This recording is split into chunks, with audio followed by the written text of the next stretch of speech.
Yazınız.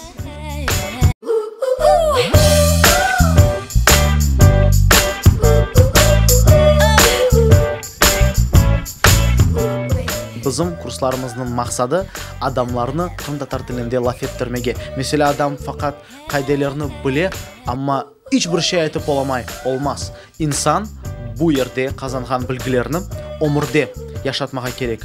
Сойлармен көрішкенде, байрамларда, білмеймін, нишанларда, тойларда böyle қырым-татарлармен көрішіп, қырым-татарлармен қырым-татар тілінде лаф етмеге керек. Бұдыр bizim курсларымыздың мақсады.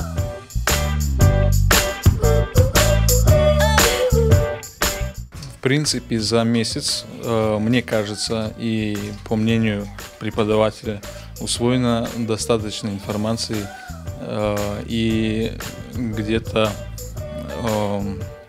в обществе уже более или менее стараешься употреблять и чаще разговаривать на крымско-татарском языке.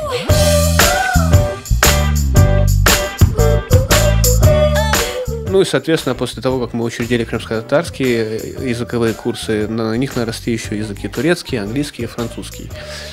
Уже около месяца мы проводим занятия, есть несколько групп.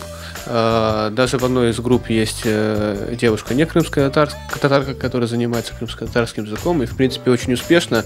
Вот представьте, что за месяц ее занятий она говорит примерно на бытовом уровне среднестатистического крымского татарина.